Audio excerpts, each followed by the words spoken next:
All right, this is Warlet Shadows. Let's do it. Yo, my name is Warlet, and this is my wildcard for Online Beatbox World Championship 2021. Yeah, blah, blah.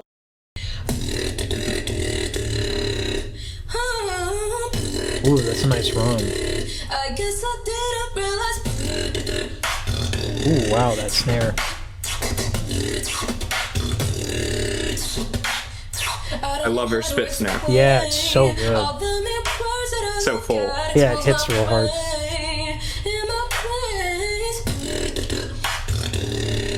I had 100,000 stories that I bury in my soul.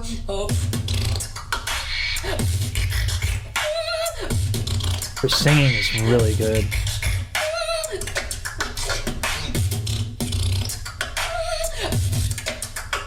Her parents are singers and she's a vocal coach, so.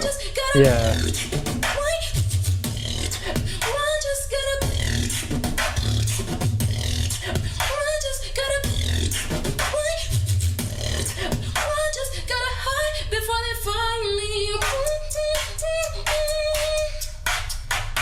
Damn. That spit stare. Holy crud.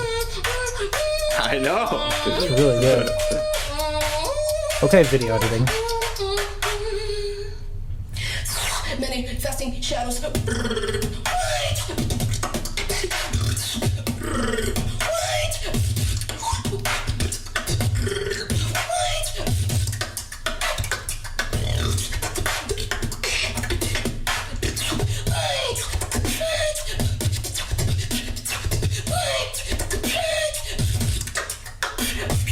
Nice.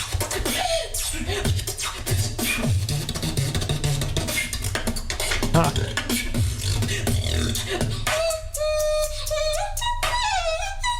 Wow, that's really good. That's really good. Yeah, she's got some crazy good luck.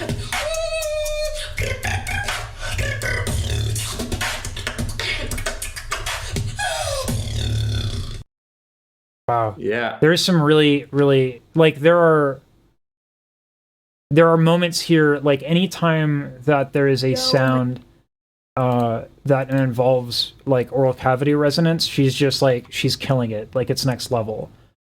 Because she's a singer, right? And she's practicing that stuff. We can go back. I mean, yeah, not to trash her, it's more of a compliment. It's not her vocals, bad, her it's not bad vocals on her are beatbox skills. It's a real compliment to her vocal skills. Like, to me, like, Butterscotch has great vocals as well. But yeah, these are really good. So right there, the articulations, yeah. Watch what she's doing with her jaw and her lip. This is very like it's actually a really, really popular thing to do right now. Like, Ariana Grande does it, and people don't quite understand it. They think it's like, they're like, why? Watch her jaw movement. That. By doing that, you actually put an attack on each note so that the notes get defined in a run. So it's not just the fact that she's hitting notes fast, right? It's the fact that she's got vocal agility, but then she's putting emphasis on it with this technique that's kind of really, really, really precise and underappreciated. Just watch the jaw. And actually, I'm going to put this in a... So... There you go. That's a nice... So one of the tricky things in beatboxing is getting to high notes in such a way that you're not using excess air, like, and where it's just, you can't, if you're not particularly gentle with your singing and beatboxing, the second you hit a consonant, like a anything like that, it's just gonna build up too much, and then, you know, the next time you sing, or like if you do any sound like a throat bass, anything that relies on vocal tract resonance, like it's going to go bad. So she's being very, very, very intelligent about when to add what's called a thyroid tilt, which is, I'll get into that in a second. I want to point this out. I don't know how to explain all the many words that I look at expose my brain.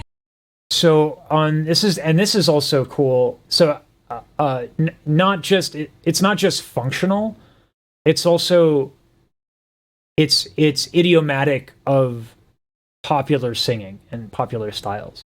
So what she's doing is when she has in a phrase any sort of percussion and she goes up high, she will keep this neutral and then the larynx will raise slightly, which helps hit higher notes.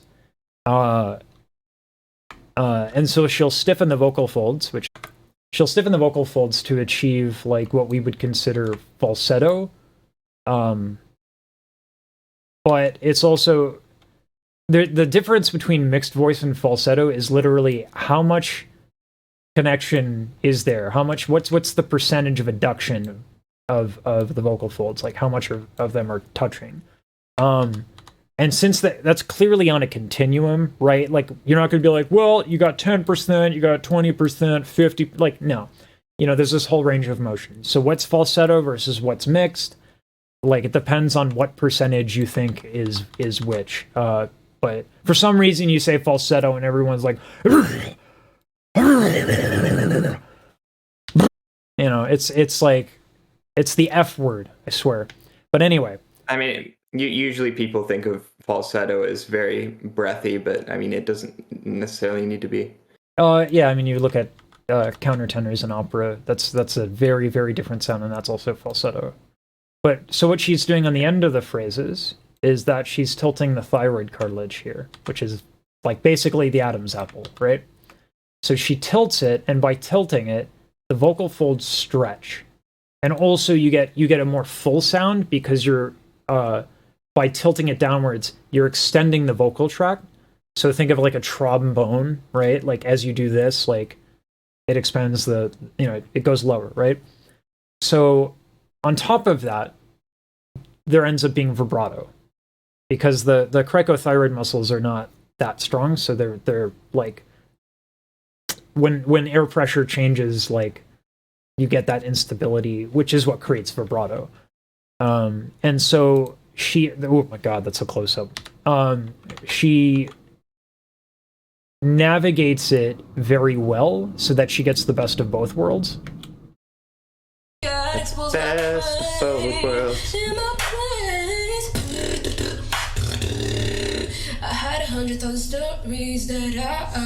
This is very this is also like a super popular thing that I hear a lot now. Specifically in R&B, I hear this all the time. Neo soul, anything that's like on that spectrum. You droop the soft palate, like you're just kind of waking up like this, and then you sing like that, and it sounds kind of cool. It's its own aesthetic, like this right here. Right? It sounds a little bit more neutral and like laissez-faire. Sorry, French people. I know I butchered that. So I want to point out like a singer who's practiced any sort of resonance is going to have like an advantage, or they're going to understand more how to do sounds that like or right, because they're used to using vowels to kind of manipulate the resonance, right? So when you hear a sound like that, listen to how hard it hits. Like those are so clear and clean, and this is one of those things where it's in the details. If I showed you someone, like you probably, because we hear this stuff all the time, and that might not be impressive to you, but I swear if I bring it side to side with someone who doesn't have good oral resonance, you'd be like, oh, that's a big difference, right? So that's one of those things where it's in the details. Similar to like her spit snare. Like this spit snare hits hard. I had 100,000 stories that I bury in my soul. Like, oh man, it hits hard. It's great. And that's like not it's even so loud. And that's not even the best example of it, Yeah, and like you said, she has a lip ring, So like she was like, Yeah. you know, well, like I can do it, but I kind of want to make it harder just cause, right? Yeah, she said she said it doesn't really get in the way. Yeah. There are some other things here too, but I just gotta hide before they find me. so this is tough. So this is where she wants like power and emphasis, but she also like needs to respect that there are plosive consonants coming up. Before they Yeah. find me. Right? So the second she does the spit snare, she has to back it up vocally. So she actually, this is great in terms of the arrangement of the tune, where she gives space in the arrangement itself to kind of, you know, change how much air she's using. Yeah, you can sort of sing the melody with raised soft palate first, and then adding the drums in, also doing the humming sort of makes sense together, and it. Yeah. And when It's you good hum, structurally. it's much easier to hum and do this sort of a thing because the back pressure helps a lot. Just something for like people who are watching who might want to like learn some of this and kind of figure it out, because it's one thing to talk about it, it's another thing to kind of practice it. A great exercise that people know like a lot of is the lip trill.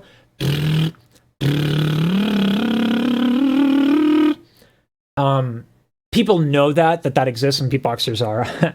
Most beatboxers are not going to have a hard time finding that sound. But what people don't understand about that exercise is how to use it.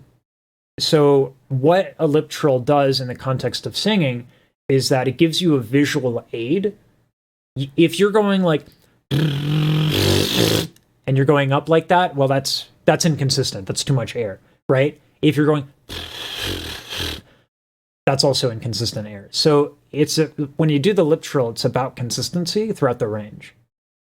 And then for beatboxing, it would be how light can you do it consistently throughout the range. And so that would be a great way to practice what we're talking about here and what she's pulling.